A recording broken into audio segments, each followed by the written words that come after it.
Question number 1, विश्व का सर्वाधिक समाचार पत्र पढ़ने वाला देश है। तो सबसे ज़्यादा समाचार पत्र कहाँ पढ़े जाते हैं? सबसे ज़्यादा समाचार पत्र पढ़ने वाला देश हांगकांग है, यानी ऑप्शन सी एकदम ठीक है। आगे बढ़ते हैं। विश्व का सर्वाधिक डाकघर वाला देश है। तो सबसे ज़्यादा डाकघर जो हैं वो कहाँ हैं? वो भारत में है, यानी ऑप्शन ए एकदम ठीक है। आप लोग भी आंसर देते रहिए ताकि आपको पता चले आपको कितने क्वेश्चन आते हैं और बाद में बताइएगा कि कितने आपने सही क्वेश्चन किए हैं। आगे बढ़ते हैं। क्वेश्चन नंबर 3, विश्व का सर्वाधिक तंबाकू उत्पादक देश है। तो विश्व का सर्वाधिक तंबाकू उत्पादक जो देश है वो चीन है, यानी ऑप्शन ए एकदम ठीक है। नेक्स्ट क्वेश्चन, एशिया में सर्वाधिक जल विद्युत का विकास करने वाला देश है, यानी सबसे ज़्यादा जल से बिजली बनाने का जो विकास किया है वो किस देश ने किया है? तो वो सबसे ज़्यादा जापान ने किया है, यानी ऑप्शन बी एकदम ठीक है। आगे बढ़ेंगे। नेक्स्ट क्वेश्चन, विश्व में सिंचाई नहरों का सबसे बड़ा जाल किस देश में है? तो सिंचाई नहरों का जो सबसे बड़ा जाल है वो पाकिस्तान में है, यानी ऑप्शन सी एकदम ठीक है। नेक्स्ट क्वेश्चन, बुद्ध ने अपना प्रथम उपदेश कहाँ दिया था? तो उन्होंने उपदेश पूछा है। बुद्ध ने अपना प्रथम उपदेश कहाँ दिया था? तो लुम्बिनी में तो उनका जन्म हुआ था। लुम्बिनी में क्या हुआ? उनका जन्म हुआ। बोध गया में उन्होंने शिक्षा प्राप्त की। सारनाथ में उन्होंने पहला उपदेश दिया था, यानी ऑप्शन सी एकदम ठीक है। कुशीनारा में उनकी मृत्यु हुई थी और उनकी मृत्यु को क्या बोलते हैं? उनकी मृत्यु को बोलते हैं महापरिनिर्वाण,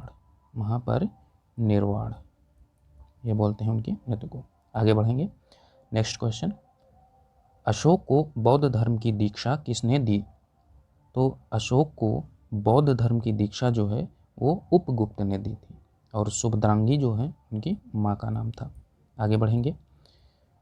प्रथम पंचवर्षीय योजना 1951 टू 1956 की मुख्य प्राथमिकता थी। तो इनकी क्या मुख्य प्राथमिकता थी इस पंचवर्षीय योजना की? तो इसकी मुख्य प्राथमिकता कृषि को बढ़ावा देना, यानी खेती को उच्च स्तर पर ले जाना, ये इनकी प्राथमिकता थी, यानी ऑप्शन सी एकदम ठीक है। आगे बढ़ेंगे। 12वीं अनुसूची संविधान के किस संविधान संशोधन द्वारा जोड़ी गई थी? तो 12वीं अनुसूची संविधान के किस संशोधन द्वारा जोड़ी गई थी? तो वो जोड़ी गई थी 74वें संविधान संशोधन से, यानी ऑप्शन डी एकदम ठीक है। 42वें संविधान संशोधन को मिनी कॉन्स्टिट्यूशन बोलते हैं, यानी मिनी संविधान बोलते हैं, यानी छोटा संविधान। आगे बढ़ेंगे। नेक्स्ट क्वेश्चन देखेंगे। राज्य का नीति निर्देशक तत्व एक ऐसा चेक है जो बैंक की सुविधानुसार अदा की जाएगी, यह कथन किसका है? यानी राज्य के नीति निर्देशक तत्व जो हैं वो एक ऐसा चेक है जो बैंक की सुविधा के अनुसार अदा की जाएगी, ये कथन ये किसने कहा था? ये केटी शाह ने कहा था, यानी ऑप्शन सी एकदम ठीक है। आगे बढ़ते हैं। नेक्स्ट क्वेश्चन देखेंगे। समतल दर्पण में वस्तु का पूर्ण प्रतिबिंब देखने के लिए दर्पण की लंबाई वस्तु की लंबाई की कितने गुनी होनी चाहिए? यानी उसने ये पूछा कि अगर एक समतल दर्पण है और उस समतल दर्पण के सामने कोई वस्तु रखी है और इस वस्तु का पूर्ण प्रतिबिंब इस दर्पण में देखने के लिए ये दर्पण कितना लंबा होना चाहिए इस वस्तु की तुलना में? तो इस वस्तु की तुलना में दर्पण की लंबाई जो है वो इस वस्तु से आधी होनी चाहिए। कितनी होनी चाहिए? आधी होनी चाहिए, यानी ऑप्शन डी एकदम ठीक है। ऑप्शन डी एकदम सही है। आगे बढ़ते हैं। नेक्स्ट क्वेश्चन देखेंगे। इसी क्वेश्चन में एक और चीज़ देखेंगे। अगर इसका कभी कभी घुमा करके भी क्वेश्चन पूछता है कि समतल दर्पण में वस्तु का पूर्ण प्रतिबिंब देखने के लिए दर्पण से वस्तु की लंबाई कितनी होनी चाहिए? तो अगर वस्तु की लंबाई पूछे दर्पण से तो ये 2 गुनी होनी चाहिए। कितना? 2 गुना होना चाहिए। वस्तु की लंबाई 2 गुनी होगी किससे? दर्पण से, तब उसका पूर्ण प्रतिबिंब दर्पण में देखा जा सकेगा। नेक्स्ट क्वेश्चन, परमाणु बम किस सिद्धांत पर कार्य करता है? तो परमाणु बम जो है वो नाभिकीय विखंडन पर कार्य करता है, यानी ऑप्शन ए एकदम ठीक है। नाभिकीय संलयन पर कौन सा काम करता है? Hydrogen bomb. हाइड्रोजन बम जो है, हाइड्रोजन बम किस पर काम करता है? नाभिकीय संलयन पर। और सूर्य के अंदर जो रिएक्शन होती है, रिएक्शन हो रही है, वो भी नाभिकीय संलयन ही है। आगे बढ़ेंगे, नेक्स्ट क्वेश्चन। सबसे अधिक समस्थानिकों वाला तत्व है, तो सबसे अधिक समस्थानिक किस तत्व के पाए जाते हैं, किस तत्व के हैं? ये होते हैं पोलोनियम के, यानी ऑप्शन सी एकदम सही है। पोलोनियम के सबसे ज़्यादा समस्थानिक होते हैं। आगे बढ़ेंगे, प्लूटोनियम जो है वो रेडियोएक्टिव तत्व है और इससे बिजली बनाई जाती है। इसे क्या बनाते हैं? पावर, बिजली बनाते हैं। नेक्स्ट आगे बढ़ेंगे, नेक्स्ट क्वेश्चन। पीएच स्केल की खोज किसने की? तो पीएच स्केल की खोज जो है बर्जिलियस ने, इन्होंने नहीं की थी। रदरफोर्ड, इन्होंने न्यूक्लियस की खोज की थी। पाउली का अपवर्जन नियम है, ये भी इन्होंने भी नहीं की थी, यानी सोरेनसन ने। ऑप्शन बी एकदम ठीक है। आगे बढ़ेंगे, शराब पीकर गाड़ी चलाने वाले ड्राइवरों की जांच करने के लिए पुलिस द्वारा प्रयुक्त श्वास विश्लेषक किस अभिक्रिया के आधार पर कार्य करता है? तो शराब पीकर जो गाड़ी चलाते हैं, पुलिस जो है एक मशीन रखती है जिससे उन्होंने शराब पी है कि नहीं उसका पता लगाते हैं, उससे उसमें फूंकना रहता है, और वो जो है किस रिएक्शन पर काम करती है ये पूछा गया है। तो इसका ऑप्शन है उदासीनीकरण, ऑक्सीकरण, अपचयन, अम्ल क्षार अभिक्रिया। तो उदासीनीकरण नहीं होगा, ऑक्सीकरण भी नहीं, अपचयन भी नहीं होता है, तो सही ऑप्शन क्या होगा? अम्ल क्षार अभिक्रिया, यानी ऑप्शन डी एकदम ठीक है। आगे बढ़ेंगे, नेक्स्ट क्वेश्चन। कौन सा अम्ल दवा बनाने के काम आता है? कौन सा अम्ल दवा बनाने के काम आता है? तो फिनॉल नहीं आता, इसको तो हटा देंगे। हाइड्रोक्लोरिक अम्ल, हाइड्रोफ्लोरिक अम्ल, दोनों नहीं, यानी बेंजोइक अम्ल एकदम ठीक है। ऑप्शन बी एकदम ठीक है। बेंजोइक अम्ल जो है वो दवा बनाने के काम में आता है। आगे बढ़ेंगे, नेक्स्ट क्वेश्चन।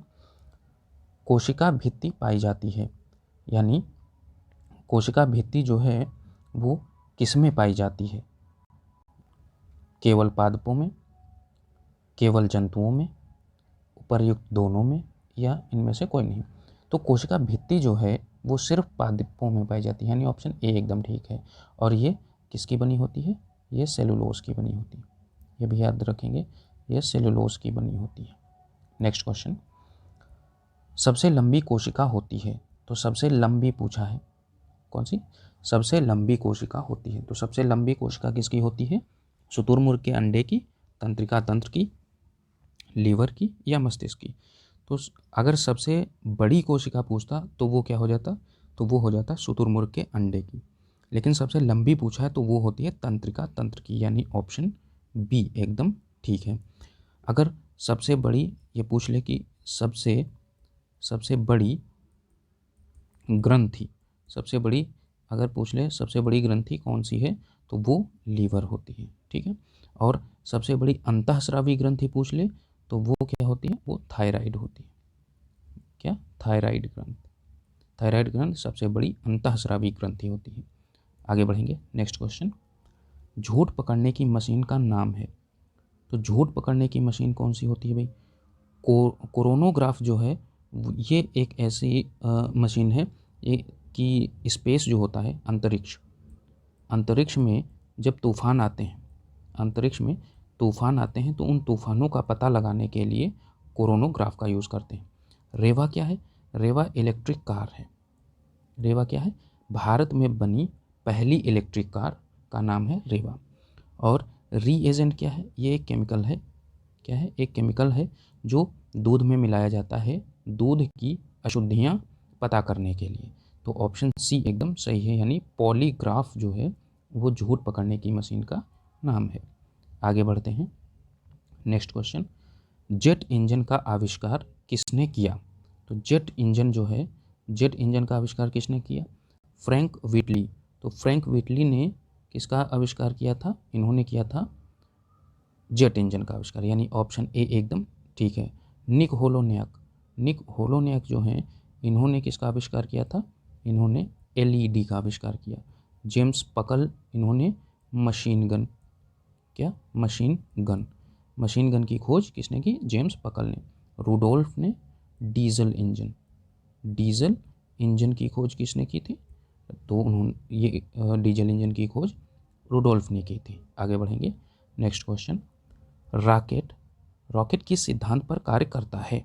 तो रॉकेट जो है वो ऊर्जा संरक्षण पर नहीं करता, द्रव्यमान संरक्षण पर भी नहीं करता, कोणीय संवेग संरक्षण पर भी नहीं करता, यानी किस पे करता है? रेखीय संवेग संरक्षण। ऑप्शन बी एकदम सही है। आगे बढ़ेंगे, नेक्स्ट क्वेश्चन, रेड क्रॉस का मुख्यालय कहाँ है? Option Manila, New York, Geneva, Vienna. तो रेड क्रॉस जो है उसका मुख्यालय पूछा गया। मनीला जो है, मनीला में किसका मुख्यालय है? ADB, Asian development bank. New York में है यूनिसेफ। किसका? यूनिसेफ का मुख्यालय है न्यूयॉर्क। और जिनेवा, तो जिनेवा में किसका मुख्यालय है? जिनेवा में रेड क्रॉस का मुख्यालय है, यानी ऑप्शन सी एकदम ठीक है। वियना में भी देख लेते हैं, तो वियना में ओपेक का मुख्यालय वियना में है। आगे बढ़ेंगे, बैरोमीटर का पाठ्यांक अचानक नीचे गिर जाने से क्या होता है? तो बैरोमीटर का पाठ्यांक अगर अचानक नीचे गिर जाए तो उससे क्या होगा? बारिश होने की संभावना होती है, आंधी आने की संभावना होती है, दिन साफ रहने की संभावना होती है, या तूफान आने की संभावना होती है। तो बैरोमीटर का पाठ्यांक अगर अचानक से नीचे गिरता है तो आंधी आने की संभावना रहती है, यानी ऑप्शन बी एकदम ठीक है। अगर बारिश होने की संभावना कब होती है? जब बैरोमीटर का पाठ्यांक धीरे धीरे नीचे गिरता है। कब? धीरे धीरे क्या है? अगर पाठ्यांक नीचे गिर रहा है तो बारिश होने की संभावना है। अगर धीरे धीरे क्या है? ऊपर चढ़ रहा है पाठ्यांक, तो दिन साफ रहने की संभावना होती है।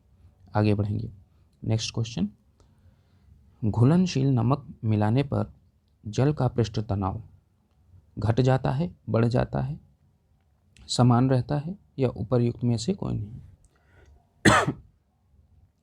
तो घुलनशील नमक मिलाने पर जल का पृष्ठ तनाव जो है वो बढ़ जाता है, यानी ऑप्शन बी एकदम ठीक है। आगे बढ़ेंगे, नेक्स्ट क्वेश्चन, आखिरी क्वेश्चन, स्वतंत्र भारत का गवर्नर जनरल कौन था? तो स्वतंत्र भारत का पूछा गया, तो स्वतंत्र भारत का गवर्नर जनरल कौन था? Lord Mountbatten. अगर ये पूछता कि स्वतंत्र भारत का भारतीय गवर्नर जनरल कौन था, तो वो होते सिराज गोपालाचारी। तो क्वेश्चन पूछा गया स्वतंत्र भारत का गवर्नर जनरल कौन था, तो वो थे लॉर्ड माउंटबेटन, यानी ऑप्शन बी एकदम ठीक है। तो आज के लिए इतने ही, मिलते हैं नेक्स्ट वीडियो में।